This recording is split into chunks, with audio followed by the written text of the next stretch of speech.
Praise the Lord. கர்த்தருடைய நாம மகிமைப்படட்டும். இந்த புதிய நாளிலே ஒரு புதிய லோகோஸ் வார்த்தையின் மூலமாய் உங்களை சந்திப்பதிலே மிகவும் சந்தோஷம். கர்த்தரை மட்டும் நம்ம எல்லாரும் நடத்தி கொண்டு வந்தார். கர்த்தர் நாம் இப்பொழுதாக இந்த நாளில் ஒரு வசனத்தை வாசித்து உங்களுக்கு நான் ஜெபிக்க விரும்புகிறேன். சங்கீதம் 23ஆம் அதிகாரம் 4ஆம் வசனம். சங்கீதம் 23:4 எல்லாருக்கும் தெரிந்த ஒரு வசனம். நான் மரணங்களின் பள்ளத்தாக்கிலே நடந்தாலும் பொல்லாப்புக்கு பயப்படேன். தேவரீர் என்னோடே கூட இருக்கிறீர், உமது கோலும் உமது தடியும் என்னை தேற்றும் என்று சங்கீதக்காரனாகிய தாவீது தன்னுடைய அனுபவத்திலிருந்து ஒரு வார்த்தையை சொல்லியிருக்கிறார்.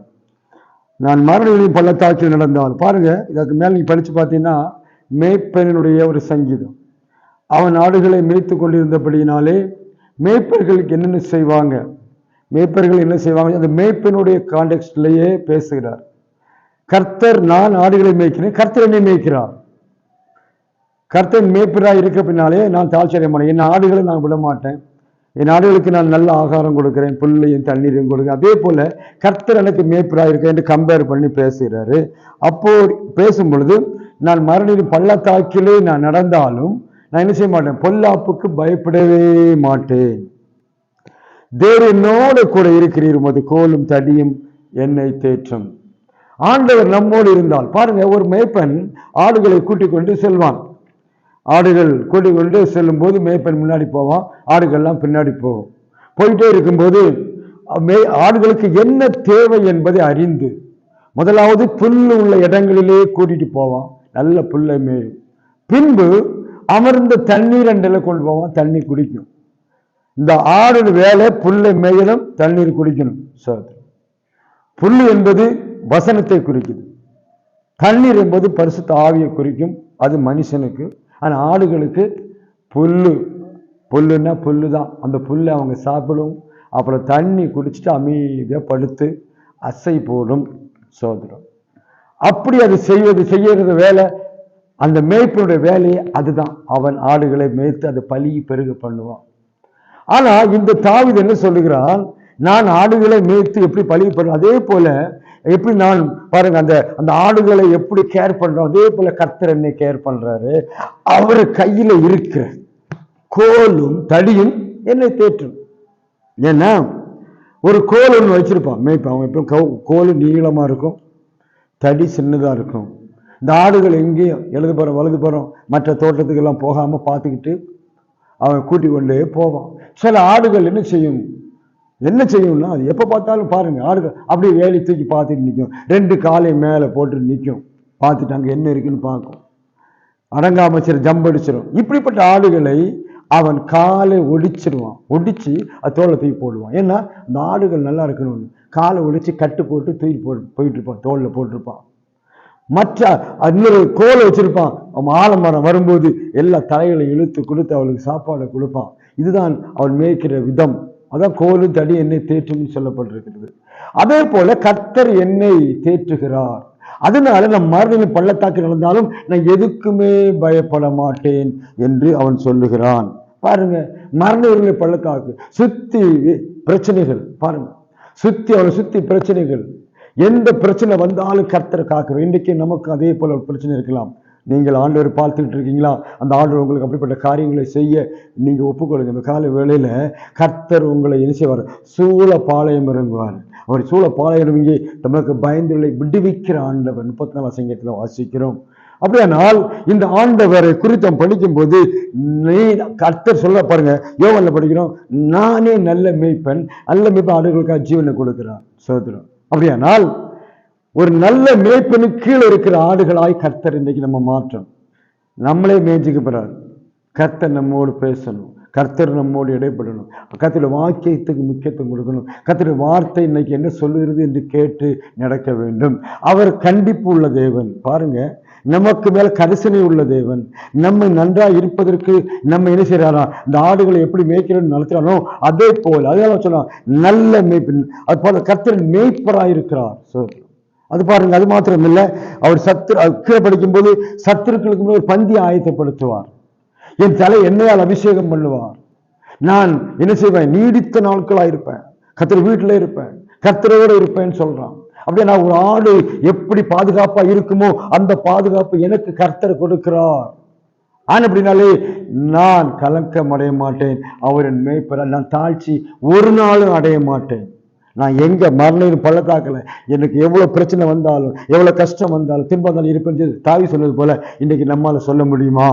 இன்றைக்கு கர்த்தர் நம்ம மேய்ப்பரா இருக்கிறாரா? நம்ம மேய்க்கிறது யார்? கர்த்தர் மேய்க்கிறாரா?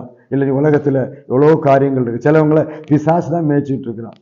அவங்க தான் சில காரியங்களை செய்யறான். நம்ம யார் மேய்க்கிறார்? கர்த்தர் மேய்க்கிறாரா?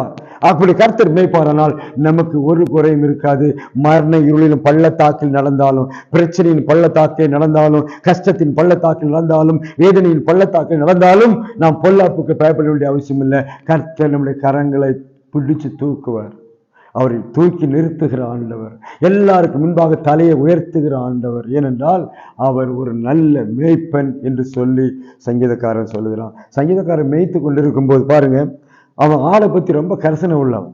அந்த ஆட்டை பிடிக்கிறதுக்கு எத்தனை தடவை மிருகங்கள்லாம் வந்துச்சு. சிங்கம் வரும்போது, கரடி வரும்போது வந்துச்சு ஆட்டை பிடிக்கிறதுக்கு. ஆனால் அவன் சொல்றான், என்ன செய்யறான்?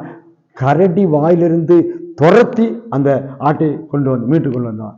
சிங்கத்தின் வாயிலிருந்து அந்த ஆட்டை மீட்டு கொண்டு வந்தான். அதனாலதான் அவன் தைரியமா சொல்றான், நானே இப்படி இருக்கும்போது என்னை மேய்க்கிற ஆண்டவர் இதை காட்டிலும் அதிகமா இருப்பார்.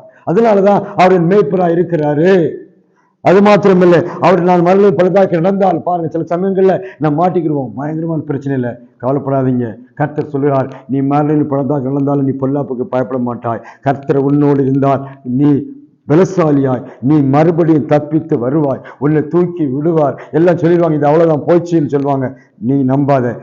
ஆண்டவர் நீ மேய்க்கிறவர்களா இருந்தால் இன்றைக்கு கர்த்தர் பெரிய அதிசயத்தை உன் வாழ்க்கையில காண செய்வார். கலங்க வேண்டிய அவசியம் இல்லை. என் தேவன் உன்னை நடத்துகிறவர். மர இருளின் பள்ளத்தாக்கிலே அவர் உன்னை நடத்துவார். அவர் உன்னை தூக்கி எடுப்பார்.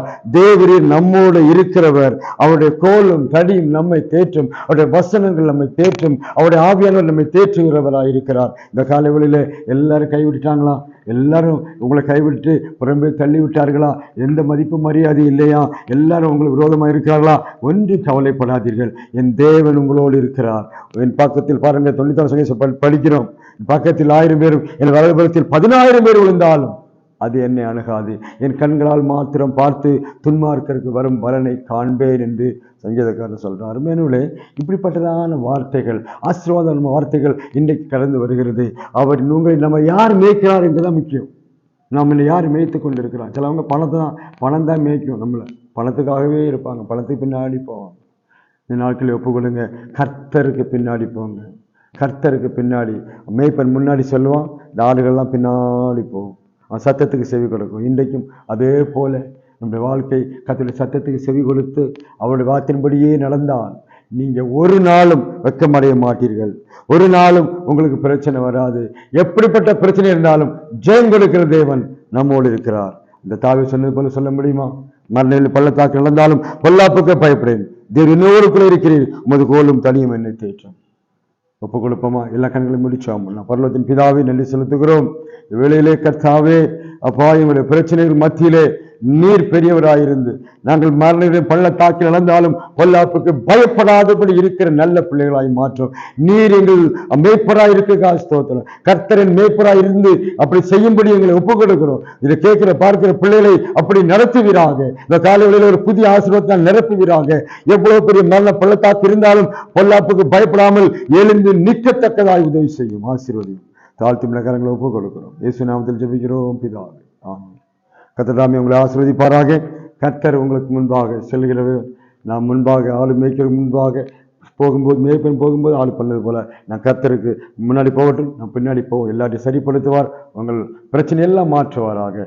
இன்னும் ஒரு லோக சுவாசம் சந்திக்கும் வரையில் கர்த்தர் நம்ம எல்லாரையும் ஆசீர்வதிப்பார். மீண்டும் சந்திப்போம். தேவன் நம்மை ஆசீர்வதிப்பார். ஆமென்.